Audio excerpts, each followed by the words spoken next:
Jika menyebut makam gantung akan orang teringat tentang Joyodigdo, seorang patih di Kadipaten Blitar, Jawa Timur yang sakti mandraguna. Kesaktian sang patih karena memiliki ilmu ajian Pancasona, yang dapat hidup kembali ketika mati jika jasadnya menyentuh tanah. Sebelum kita lanjutkan pembahasannya, mari bantu perkembangan channel ini dengan menekan tombol like dan subscribe-nya terlebih dahulu, supaya kami selalu semangat untuk membahas kisah dan sejarah yang ada di Nusantara ini. Sebelum diangkat menjadi patih, Joyodigdo muda dikenal suka laku tirakat dan berpuasa, sehingga berbagai macam ilmu kanuragan dikuasainya. Bahkan gurunya tak hanya dari bangsa manusia saja, tapi ada juga yang berasal dari bangsa lelembut. Tidak heran jika Joyodigdo bisa menguasai ilmu ajian Pancasona atau yang juga disebut ajian Rawarontek. Joyodigdo merupakan sahabat sekaligus pengikut Pangeran Diponegoro.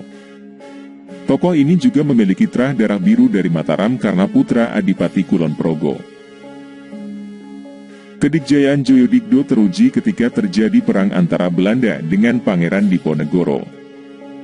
Sebagai pengikut Pangeran Diponegoro, Joyodigdo yang saat itu masih berusia sekitar 30 tahun, juga melakukan perlawanan kepada Belanda. Bahkan dia terus melakukan perlawanan gerilya terhadap Belanda, meski Pangeran Diponegoro telah ditangkap dan diasingkan. Bahkan Joyodigdo menjadi momok bagi kompeni Belanda, karena kesaktian ajian Pancasona yang dia miliki. Joyodigdo dapat beberapa kali hidup kembali, walaupun telah dieksekusi oleh tentara kompeni Belanda ketika itu. Begitu jasadnya dibuang dan menyentuh tanah, dia dapat hidup kembali tanpa sepengetahuan kompeni. Namun, karena saat itu wilayah Yogyakarta terlalu banyak dijaga oleh kompeni, Joyodigdo lebih memilih perang gerilya bersama pengikutnya menuju arah timur. Dalam perjalanannya ke arah timur, setiap pos Belanda yang lengah pasti diserang. Hingga pada akhirnya, sampailah Joyodigdo di wilayah Blitar Selatan. Di kota ini, tanpa sepengetahuan pihak penguasa Blitar saat itu, Joyodigdo bersama laskarnya terus melakukan perlawanan terhadap Belanda. Sehingga Belanda menjadi takut terhadap kesaktian Joyodigdo dan pengikutnya, dan pada akhirnya melepaskan pengawasan terhadap Kadipaten Blitar. Merasa wilayahnya aman dari pemerasan kompeni, kemudian Adipati Blitar saat itu mengirim pasukan Telik Sandi untuk mencari tahu siapa sebenarnya yang telah membuat takut kompeni di wilayah Blitar. Hingga pada akhirnya, Telik Sandi yang dikirim oleh sang Adipati menemukan Joyodigdo di sebuah hutan yang masuk wilayah Blitar Selatan. Atas perintah Adipati Blitar, Telik Sandi mengundang Joyodigdo untuk datang ke pendopo. Namun permintaan utusan Adipati Blitar ini ditolak dengan halus. Alasannya, Joyodigdo saat itu masih sibuk melatih laskar untuk mengusir kompeni. Karena tolakan halus dari Joyodigdo ini, kemudian Telik Sandi langsung pulang dan melapor kepada Adipati. 2 tahun kemudian, Adipati Blitar kembali mengirim utusan. Namun saat itu, patih di Kadipaten Blitar mangkat dan harus segera dicarikan pengganti. Maksud Adipati mengirim utusan yang kedua, agar Joyodigdo bersedia menjadi patih di Kadipaten Blitar. Dan karena banyak pihak kompeni yang meninggalkan Blitar lantaran serangan gerilya pasukannya, akhirnya Joyodigdo bersedia menerima tawaran Adipati Blitar. Sebagai seorang keturunan darah biru dan pernah tinggal di keraton, ketika diangkat menjadi patih di Kadipaten Blitar, Joyodigdo sudah tidak asing lagi dengan pemerintahan.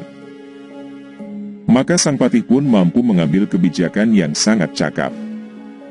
Hal inilah yang membuat salut sang Adipati Blitar. Karena kecakapan ini, kemudian sang Adipati memberinya sebidang tanah yang sekarang berada di Jalan Melati Kota Blitar. Di tanah perdikan ini, Joyodigdo kemudian membangun sebuah rumah besar untuk keluarganya dan diberinya nama Pesanggerahan Joyodigdo. Rumah yang didirikan oleh Joyodigdo ini hingga kini masih berdiri kokoh. Sebagai manusia biasa, walau mempunyai aji Pancasona, Joyodigdo akhirnya wafat pada tahun 1905 di usia 100 tahun lebih. Karenanya agar tidak hidup kembali, saat meninggal Joyodigdo kemudian makamnya digantung tidak menyentuh tanah. Jasadnya dimasukkan ke dalam peti besi, kemudian disangga dengan 4 penyangga yang juga terbuat dari besi. Sehingga masyarakat Blitar menyebutnya dengan nama makam gantung. Makamnya terletak di Jalan Melati, Blitar, Jawa Timur, sekitar 1 km dari makam Sang Proklamator Bung Karno. Sebagai makam seorang tokoh sakti pada zamannya, kini makam Eyang Joyodigdo pada hari-hari tertentu banyak didatangi oleh para peziarah, terutama yang datang dari kalangan spiritualis.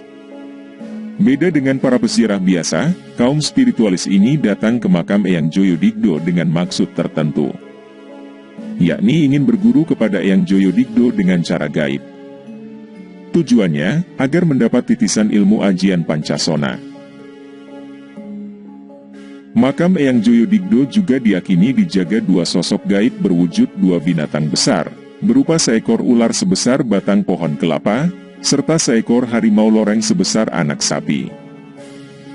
2 sosok gaib penjaga makam ini, konon dulunya merupakan pengawal pribadi Eyang Joyodigdo semasa hidup, yang berasal dari bangsa lelembut berwujud binatang. Karena kesetiaannya kepada majikan, hingga Eyang Joyodigdo wafat, kedua sosok gaib itu masih setia menunggu makam majikannya. Begitulah pembahasan singkat kali ini tentang kisah Patih Joyodigdo, pemilik ajian Pancasona. Silahkan nantikan pembahasan lainnya di video berikutnya.